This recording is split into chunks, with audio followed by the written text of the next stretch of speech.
Diriwayatkan oleh Imam Ahmad bin Hanbal dalam musnadnya bahwa ada seorang laki-laki yang bernama Nuaiman. Ini Nuaiman di kehidupan Rasul sallallahu alaihi wasallam ada orang yang seperti itu gitu. Orang yang sering minum minuman keras. Rasulullah SAW marah, murka. Rasulullah kalau yang berhubungan dengan Rasulullah tidak marah. Tapi kalau sudah berhubungan dengan agama, Rasulullah SAW adalah orang yang paling marah, orang yang paling istiqamah dalam kebenaran. Maka Rasulullah panggil Nuaiman, apa yang kau lakukan? Dia katakan, aku minum minuman keras ya Rasulullah. Rasulullah cambuk dia. Kemudian dia bertobat kepada Allah. Kemudian ketahuan lagi minum.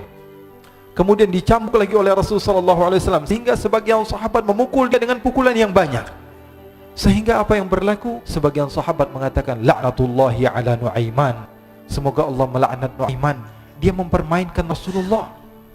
Dia bilang sudah mau taubat tapi minum lagi. Dia bilang sudah mau taubat tapi minum lagi.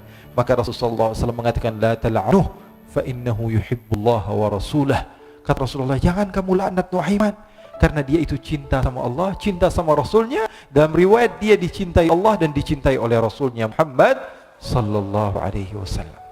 Ibn Majah menceritakan bahwa Nuaiman ini pernah suatu waktu diajak oleh Sayyidina Abu Bakar pergi ke negeri Syam. Negeri Syam itu di mana? Seperti yang diceritakan tadi, antara daerah Suria, Lebanon, Yordania, kemudian Palestina. Daerah seperti itu. Umumnya orang Quraisy pada masa itu mereka memiliki rihlah berdagang, membeli dagangan ke Syam, kemudian dijual lagi di kota Makkah. Ketika itu Rasulullah SAW didatangi Abu Bakar. Sayyidina Abu Bakar mengatakan kepada Rasulullah, ya Rasulullah, saya mau izin ya Rasulullah. Mau apa? Saya mau ajak dua sahabat kamu ini ikut berdagang ya Rasulullah. Siapa kata Rasulullah? Nuaiman. Kata Rasulullah SAW, Nuaiman kamu mau ajak? Mau ngapain? Biar seru-seruan aja ya Rasulullah. Kata Rasulullah, ya sudah, saya izinkan kamu bawa Nuaiman. Ketika itu Sayyidina Abu Bakar membawa Nuaiman sama satu sahabat namanya Suwaibid ibn Harmalah. Siapa namanya? Suwaibid ibn Harmalah. Ini sahabat Rasulullah SAW yang memiliki sifat yang berbeda-beda. Kalau Nuaiman ini aneh. Pernah Rasulullah SAW dibawain makanan banyak, dikasih Rasulullah, dikasih sahabat semua. Semuanya sudah makan, tiba-tiba si Nuaiman ini, sahabat Nabi Nuaiman mengatakan kepada Rasulullah, ya Rasulullah, ini yang penjualnya, tolong kau yang bayar ya Rasulullah. Makanan udah habis. Makanan udah habis, Rasulullah SAW bingung, saya yang bayar. Akhirnya Rasulullah katakan kepada sahabat, ayo keluarkan uang, kita patungan, kita bayar. Rasulullah aja dimainin, apalagi kita orang. Sallallahu ala Nabi Muhammad. Nuaiman diajak Sayyidina Abu Bakar. Kata Rasulullah SAW, benar kamu mau ajak Nuaiman? Iya ya Rasulullah. Diajaklah akhirnya. Diceritakan dalam riwayat Ibn Majah, diceritakan juga di dalam Siyar A'lam An-Nubala, diceritakan juga di dalam musnadnya Imam Ahmad bin Hanbal, dalam riwayat Imam Ahmad bin Hanbal. Maka diceritakan Nuaiman diajak oleh Sayyidina Abu Bakar. Sesampainya di negeri Syam, semua dibagi tugas. Fulan bin Fulan kerjaannya ini, Fulan bin Fulan kerjaannya ini, semua memiliki kerjaan. Nuaiman tanya, wahai Abu Bakar, kerjanya saya apa wahai Abu Bakar? Kata Sayyidina Abu Bakar, kamu mau ngapain terserah kamu wahai Nuaiman. Yang penting kamu ikut saya kan. Kemudian satu di antara mereka namanya Suwaibid ibn Harmalah. Ditanya oleh Sayyidina Abu Bakar, wahai Suwaibid, kamu mau kerjaan apa? Kata Suwaibid, terserah kamu wahai Abu Bakar. Kata Sayyidina Abu Bakar, kamu menjaga makanan, karena saya tahu kamu ini adalah orang yang senantiasa menjaga amanah. Suwaibid ini kalau disuruh maju dia maju, disuruh mundur dia mundur, disuruh ke kanan dia ke kanan, disuruh ke kiri dia ke kiri. Orang yang ikut aja. Kalau Nuaiman beda, disuruh maju dia ke belakang, kasih sen kanan ke kiri belok. Nuaiman itu orang yang berbeda. Maka Suwaibid mendapatkan tugas, semua mendapatkan tugas kecuali Nuaiman. Sehingga ikhwani, apa yang berlaku, apa yang terjadi? Sayyidina Abu Bakar pergi sibuk dengan kesibukannya, sehingga datanglah waktu siang. Nuaiman sudah lapar. Nuaiman cari makanan. Dia nggak punya uang, diajak Sayyidina Abu Bakar tapi tidak diberikan uang. Sehingga dia cari-cari makanan, dia tahu Suwaibid yang jaga makanan, dikatakan, wahai Suwaibid, saya mau makan, berikan kepada saya satu roti saja. Yang terpenting apa? Saya makan sekarang, saya sudah lapar. Kata Suwaibid, ya Allah Nuaiman, kita tunggu Abu Bakar saja sehingga dia datang, karena ini amanat. Amanat dari Abu Bakar, saya tidak boleh berikan pada siapapun kecuali atas izin Abu Bakar. Kata Nuaiman, kasih saya makanan, kalau tidak saya bikin masalah sama kamu. Merah wajahnya Suwaibid, karena dia tahu, jangankan saya, Rasulullah jadi mainin. Bingung, apa yang harus saya lakukan? Akhirnya Nuaiman bilang, gampangannya aja, kata Nuaiman, kamu kasih saya makanan, atau kalau tidak saya bikin masalah sama kamu. Bingung Suhaib pikir panjang. Setelah itu dia katakan, ya sudah Nuaiman, saya tetap mau jaga amanah Abu Bakar, karena saya takut ini adalah perintahnya Allah, perintahnya Rasulullah sallallahu alaihi wasallam, dan perintah daripada Abu Bakar sahabatnya Nabi. Kata Nuaiman, kalau memang begitu kamu maunya, ya sudah, berarti kamu ngajakin berantem sama saya. Nuaiman pergi ke pasar. Dia cari-cari tempat penjualan hamba sahaya. Dia lihat-lihat beberapa hamba sahaya. Ini berapa harganya? Ini katanya 10 qalanis.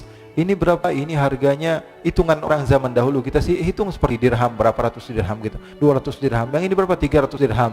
Yang ini berapa harga hamba saya? 300 dirham. Harganya antara 300, 200 sampai 100. Kemudian Nuaiman mengatakan kepada penjual hamba sahaya tersebut, saya punya juga hamba saya, tapi saya jual cuma 20 dirham saja, murah. Katanya, apa benar ada hamba saya harganya segitu? Iya, karena dia punya aib, ada kekurangan. Apa? Nanti kalau kalian tangkap, dia bakalan teriak, saya ini bukan hamba sahaya, tapi orang merdeka. Akhirnya semua orang berkumpul mau beli. Ini Nuaiman sama Nuaiman diajak ke Suhaib bin Harmalah tadi. Kata Nuaiman, itu ada orang yang berdiri sedang menjaga makanan, itu hamba sahaya saya, tangkap saja. Oh baik. Diberikan uang 20 dirham, dimasukkan oleh Nuaiman ke kantongnya, kemudian Suhaib ditangkap. Ketika ditangkap, Suhaib teriak, saya bukan hamba saya orang merdeka. Maka orang-orang tersebut mengatakan, saya sudah tahu kekurangan kamu. Ini memang kekurangan kamu, memang kamu, tapi saya tidak perlu dengan budget kamu, yang penting kerjanya kamu. Ini kan hamba sahaya untuk apa? Untuk kerja, mau dia ngomong apa, mau ngomel, terserah, yang penting dia mau kerja. Akhirnya ditangkaplah Suhaib dan dijual di pasar. Nuaiman punya uang banyak ini. Dia beli makanan, dia beli minuman, dia beli hadiah buat Rasulullah. Dia beli macam-macam di negeri Syam ini. Waktu itu adalah superpower, adidaya Romawi. Pada masa itu semua barang mahal, tapi Nuaiman banyak uangnya. Dia belanja ini, belanja itu, sehingga Sayyidina Abu Bakar pun pulang. Ketika Sayyidina Abu Bakar pulang, Sayyidina Abu Bakar cari, mana ini Suhaib? Kita semua sudah lapar. Kata Nuaiman dengan mudahnya dia mengatakan, sudah saya jual wahai Abu Bakar. Maka Sayyidina Abu Bakar bertanya, apa yang kau lakukan wahai Nuaiman? Diceritakan oleh Nuaiman dengan jujur. Nuaiman ini orangnya apa adanya, tapi nyusahin. Saya jual. Akhirnya dibawa oleh Nuaiman, Sayyidina Abu Bakar pergi ke mana? Ke pasar, lalu dibeli lagi oleh Sayyidina Abu Bakar As-Siddiq. Suhaib yang tadinya orang merdeka menjadi hamba sahaya sebentar, kemudian dibeli lagi oleh Sayyidina Abu Bakar. Pulang ke Madinah, kisah ini diceritakan di hadapan Rasulullah sallallahu alaihi wasallam. Maka perawi mengatakan, fadhahikan nabiyyu hatta badat nawajiduhu. Ketika diceritakan kisah Nuaiman tersebut dengan Suhaib, Rasulullah tertawa sejadi-jadinya sehingga gigi geraham Rasulullah sallallahu alaihi wasallam nampak di wajah mata para sahabat. Sehingga perawi lain mengatakan, 1 tahun berlalu Rasulullah, setiap ada tamu yang datang kepada Rasulullah, Rasulullah akan ceritakan kisah Nuaiman menjual Suhaib. Jadi ada ikhwani, jangan kalian kira Rasulullah SAW itu hidup di satu masa sahabat-sahabatnya itu seperti ustadz-ustadz yang khusyuk, yang kayak Habib bin Ais ini banyak. Bahkan ikhwani, mungkin di akhir karena masanya sudah habis, pernah suatu waktu Rasulullah SAW didatangi asyraf, delegasi dari beberapa negara yang ingin mengenal apa itu agama Islam. Sehingga mereka datang kepada rumah Rasulullah SAW membawa unta, kendaraan yang ketika itu kendaraan yang paling mahal mereka miliki, untanya yang paling mewah. Diikat di depan rumah Rasulullah SAW. Tamunya pun masuk, duduk bersama Rasulullah SAW. Di depan rumah Rasulullah SAW ada beberapa sahabat. Ada Sayyiduna Hamzah, kalian tahu Sayyidina Hamzah adalah orang yang pemberani. Ada Sayyiduna Umar, kalian tahu Sayyidina Umar adalah orang yang pemberani. Ada Sayyiduna Ali bin Abi Thalib, ada Sayyiduna Sa'ad bin Abi Waqqas. 4 sahabat ini lagi nongkrong gitu depan rumahnya Rasulullah SAW, berjaga sebelum Allah Subhanahu wa taala turunkan ayat wallahu ya'simuka minan nas. Ketika mereka sedang asyik duduk, tiba-tiba Nuaiman datang. Ini Nuaiman kalau datang pasti bikin sesuatu yang aneh. Bahkan dikatakan tidaklah Rasulullah SAW dalam keadaan bersedih, kecuali Nuaiman datang Rasulullah akan tersenyum. Jadi sebagian sahabat itu senang kalau sudah Nuaiman datang, pasti Rasulullah bahagia. Tapi ketika itu Nuaiman datang, ingin duduk bareng Sayyidina Hamzah. Sayyidina Hamzah katakan kepada Nuaiman, bercanda begitu. Nuaiman, kamu lihat unta orang datang dari luar Arab ini. Lihat, kata Nuaiman, ini besar banget ini, badannya besar gitu. Dagingnya pasti banyak. Iya nih, kalau kita sate enak nih ntar malam. Kata Nuaiman. Kata Sayyidina Hamzah, apakah kamu berani? Kata Nuaiman, saya berani aja asal kalian gak bilang sama Rasulullah. Kata Sayyidina Hamzah, benar wahai Nuaiman, benar. Akhirnya Sayyidina Hamzah lupa masalah itu, cuma bercanda saja. Sayyidina Hamzah lagi asik sama Sayyidina Umar, Sayyidina Ali. Tiba-tiba apa? Ternyata ketika dia melihat unta tersebut sudah pisah antara kepala sama badannya. Nuaiman mengatakan, wahai Hamzah, ini unta saya sudah potong, saya mau pergi sebentar, kalau Rasulullah cari saya, tolong jangan beritahu di mana saya. Nanti kalau keadaan sudah aman, mari kita nyate bareng-bareng. Ini ada yang seperti itu di zaman Rasulullah SAW. Maka dia pun berlari dan berlari mencari satu tempat supaya Rasulullah SAW dia selamat daripada Rasulullah SAW. Sehingga Sayyidina Hamzah bingung, ini kalau Rasulullah keluar gimana? Ada Hamzah Asadullah, ada Ali bin Abi Thalib, ada Umar, tidak bisa jaga kendaraan tamunya Rasulullah SAW. Akhirnya benar apa yang terjadi, ikhwani. Rasulullah SAW tamunya mau pulang. Ketika dia buka pintu tamu melihat apa? Untanya sudah begitu, maka teriak, wa naqatah, unta kami wahai Muhammad. Baru mau kenal Islam, unta kami, kendaraan kami sudah dibuang. Rasulullah SAW lihat Sayyidina Hamzah, lihat Sayyidina Ali. Mereka nggak bisa ngomong, mereka hanya bilang apa? Nuaiman ya Rasulullah. Rasulullah perintahkan Sayyidina Umar, wahai Umar, sekarang kamu ambil uang, kemudian kamu gantikan, kemudian kamu berikan 2 kali lipat daripada harta unta ini, sehingga apa? Agama Islam tidak didengar dengan sesuatu yang tidak baik di luar sana. Akhirnya diberikan harta, diberikan unta yang baru dan diberikan harta yang lebih untuk orang tersebut, sehingga orang tersebut tidak menjelek-jelekan agama Islam. Kata Rasulullah SAW, dan sekarang waktunya kita balas dendam sama Nuaiman. Nuaiman ternyata berlari tempat yang jauh sampai hampir keluar dari kota Madinah. Dia dapatkan seorang sahabat Nabi yang hadir juga dalam peperangan Badar, namanya Al-Miqdad bin Al-Aswad. Siapa namanya? Al-Miqdad bin Al-Aswad. Ketika itu sedang menggali sumur. Ketika sedang menggali sumur, Nuaiman datang. Nuaiman katakan kepada Miqdad, wahai Miqdad, wahai sahabat Rasul, kamu orang yang hadir dalam peperangan Badar, kamu adalah orang yang hebat. Dipuji-puji sama Nuaiman. Ada maunya ini. Akhirnya dia bilang, wahai Miqdad, tolong saya. Kenapa wahai Nuaiman, kamu ini kekasihnya Rasulullah, orang yang disayang sama Rasulullah. Kenapa? Saya ini sedang dikejar-kejar orang jahat. Tolong selamatkan saya. Saya pengen masuk ke dalam sumur, boleh atau tidak? Kata Miqdad, siapa yang mengejar kamu? Pokoknya saya dikejar sama orang-orang. Kamu mau atau tidak selamatkan saya? Kata, sudah, selagi kamu itu adalah sahabat Nabi, silahkan kamu masuk. Masuk akhirnya Nuaiman ke dalam sumur tersebut. Lalu Nuaiman mengatakan, wahai Miqdad, dia keluar lagi. Nanti kalau ada yang cari saya, tolong jangan beritahu saya di dalam sumur ya.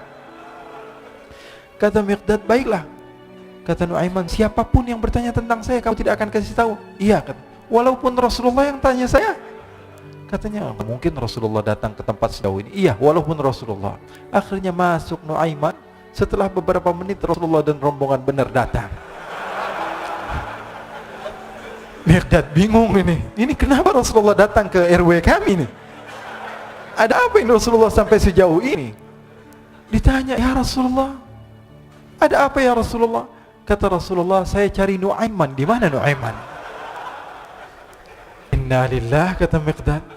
Enggak dijawab ini Rasulullah. Kalau dijawab saya ingkar janji. Akhirnya apa dia katakan? Wahai Rasulullah, mata saya tidak memandang kepada Nuaiman, tapi tangannya nunjuk ke dalam sumur. Sahabat. Apa dia bilang? Mata saya tidak melihat kepada Nuaiman, tapi tangannya nunjuk ke sumur. Akhirnya dibuka sama Rasulullah, Nuaiman muncul. Kata Rasulullah, Nuaiman, kamu bikin malu saya, wahai Nuaiman. Ya Rasulullah, yang bersalah bukan saya, tapi orang yang mencari saya bersama kamu ya Rasulullah. Akhirnya Rasulullah nengok, siapa? Ternyata Nuaiman sudah lari kabur. Sallu ala Nabi Muhammad. Kisah-kisah seperti ini sebenarnya banyak sekali ya. Ini menunjukkan kepada kita bahwa kehidupan Rasulullah itu begitu indah. Rasulullah SAW, kalau kamu mau menjadi orang yang baik, contoh Rasulullah. Mau menjadi bapak yang baik, contoh Rasulullah. Mau menjadi pemimpin peperangan yang baik, Rasulullah. Mau menjadi murid yang terbaik, contoh Rasulullah. Bagaimana akhlak Rasulullah. Mau menjadi suami yang baik, contoh Rasulullah. Dalam segala hal, apapun itu Rasulullah SAW adalah makhluk yang paling terbaik. Pernah suatu waktu dia di zaman Rasulullah SAW sudah meninggal. Rasulullah SAW sudah intaqala ila rafiqil a'la. Bahasa meninggal sepertinya kurang pas buat Rasulullah SAW. Rasulullah SAW berpindah kepada alam yang lain. Datang Rasulullah SAW di zaman Sayyidina Uthman bin Affan. Nuaiman duduk di depan masjid Rasulullah SAW. Rasulullah sudah nggak ada. Nuaiman sumpek. Biasanya Rasulullah SAW dimainin sama dia. Ini duduk di masjidnya Rasulullah SAW. Nggak ada kerjaan dia. Dia ambil batu, dia lempar, ngeliatin orang yang bolak balik sana. Kalau kata orang Malaysia, pusing sana, pusing sini, balik sana, balik sini. Nuaiman melihat ada orang yang buta, orang yang nggak bisa melihat, megang tongkat. Jalan, dia pusing sana, pusing sini, balik sana, balik sini. Nuaiman, saya lagi sumpek, ini orang bikin tambah sumpek. Dipanggil sama Nuaiman, hei buta, kemari kamu. Ini Nuaiman nggak bisa ngelihat orang kecuali dikerjain. Itu Nuaiman, nggak bisa ngelihat orang kecuali kerjain. Tapi dia dicintai oleh Allah. Susah kan? Kalau Allah udah cinta, makanya cari cinta Allah, bukan cari surganya Allah. Cari ridha Allah, jangan cari surganya Allah. Surga itu makhluk, tapi ridhanya Allah, cintanya Allah itu yang paling mahal. Nuaiman akhirnya dipanggil buta, buta kamu kemari. Kenapa, kata si buta? Saya ini pusing, saya lagi sumpek, ngeliat kamu tambah sumpek, kata Nuaiman. Saya ini bukan mau bikin sumpek orang, kata si buta. Lalu apa yang kamu ingin lakukan? Saya ini dari tadi cari toilet, saya kebelet, kata si buta. Saya bersama anak saya yang biasa membawa saya, tapi anak saya sekarang sedang pergi ke pasar, saya tidak tahu di mana dia. Saya sudah nggak kuat, kata Nuaiman. Oh, kamu cari toilet, bilang dari tadi, nanti saya bantu, kata Nuaiman. Dipegang tangannya sama Nuaiman. Ini mau balas dendam ini Nuaiman. Ini dipegang tangannya, dibawa kemana? Ke masjidnya Rasulullah Sallallahu Alaihi Wasallam. Dulu masjid nggak ada toiletnya, beda sama sekarang. Sekarang orang ke rest area ngeliat ada masjidnya nggak? Ada. Mau ngapain? Mau sholat duha? Bukan, cari toiletnya. Orang zaman sekarang kan begitu. Maka Nuaiman memegang tangan si buta, dibawa ke masjidnya Rasulullah. Kira-kira sudah dekat mihrab. Di samping, di depan, katanya, oh ini toiletnya. Kamu mau ngapain terserah kamu di sini. Apakah sudah tidak ada orang di belakang saya? Tidak ada, sudah aman tempatnya. Nuaiman kabur udah nggak ngurusin lagi udah. Orang lagi sholat banyak, sahabat-sahabat tabi'in lagi pada sholat. Ini tiba-tiba di depan, bayangin di depan situ ada yang buka celana. Yang lagi sholat, mereka mempercepat sholatnya lalu maju ke depan, ingin dipukul ini orang. Ternyata ketika dilihat, wah buta ternyata. Kenapa kamu berani buang air kecil di masjidnya Rasulullah? Awa masjidi Rasulullah. Apakah ini masjidnya Rasulullah? Iya, ini masjidnya Rasulullah. Inna lillahi wa inna ilaihi raji'un. Kata siapa? Si buta ini. Tadi saya cari-cari toilet, tiba-tiba saya berjumpa dengan orang yang sepertinya orang baik. Dari tutur bicaranya adalah orang baik. Dia katakan ini adalah toilet, tempat buang air kecil. Kata sahabat-sahabat, pasti ulahnya Nuaiman. Karena semua sudah tahu, sudah ini kerjaan Nuaiman, gak ada selain dia. Maka siapa-siapa, kata si buta? Nuaiman. Oh, kurang ajar Nuaiman. Saya nadar, saya tidak keluar dari kota Madinah, pulang ke kampung saya sebelum saya pukul Nuaiman dengan tongkat saya. Buta ini sudah begitu marah. Akhirnya dia keluar dari masjid, dia cari-cari. Dia pusing sana, pusing sini, lari sana, lari sini. Dia cari di mana yang namanya Nuaiman. Tanya ke sana, tanya kemari. Tahu nggak Nuaiman? Oh, Nuaiman kalau dicari nggak bakalan ketemu. Tiba-tiba dia sudah capek, ini si buta. Nuaiman datang.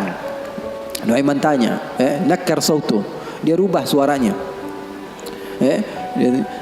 Buta, lagi ngapain sendirian di sini? Dia bilang, saya lagi sumpek ini. Sumpek kenapa? Saya ditipu sama orang. Siapa namanya? Nuaiman. Terus kamu mau ngapain sekarang? Saya mau balas dendam. Oh, sini saya antar kamu kepada Nuaiman.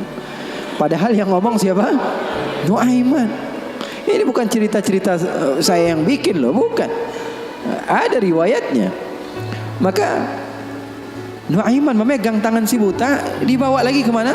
Dia bohongi, dia tipu. dia ajak keliling-keliling dulu, seakan-akan tempatnya sudah jauh. Selepas itu dia bawa ke masjidnya lagi, dibawa lagi ke masjidnya Rasulullah SAW. Didekatkan kepada mihrab. Ketika itu Khalifatul Rasulullah Sayyiduna Uthman bin Affan, Amirul Mukminin, sedang salat. Sayyidina Uthman, jangan kalian tanya khusyuknya di dalam salat. Bahkan beliau terbunuh ketika sedang membaca Al-Quran, zikir kepada Allah Subhanahu wa taala. Dibawa oleh Nuaiman si buta dengan tongkatnya, disuruh pegang-pegang. Di mihrab ada orang enggak? Ada. Itu tuh Nuaiman itu, dia pura-pura soleh, itu dia habis nipu kamu, dia pura-pura sholat katanya. Oh, ini Nuaiman. Iya. Akhirnya Nuaiman pergi. Nuaimannya pergi. Buta ambil apa? Tongkatnya, dia pukul Sayyidina Uthman bin Affan. Sekencang-kencangnya dari belakang orang-orang, para sahabat, para tabi'in, mereka teriak, "Qutila Amirul Mukminin." Ada musuh yang mau bunuh Amirul Mukminin. Semua menyerbu. Ternyata dia lagi. Baru sekitar setengah jam yang lalu dia buang air kecil di sini. Sekarang sudah pukul Sayyidina Uthman bin Affan. Akhirnya semua orang bingung. Dia bilang, "Kenapa kamu pukul Amirul Mukminin?" Katanya gemeter dia. "Saya pukul tadi barusan Amirul Mukminin. Saya ditipu sama orang. Orang bilang itu adalah Nuaiman." Katanya, kata si buta, "Demi Allah, semenjak sekarang saya tidak akan pernah percaya lagi sama manusia." Jadi hal-hal yang seperti itu ada.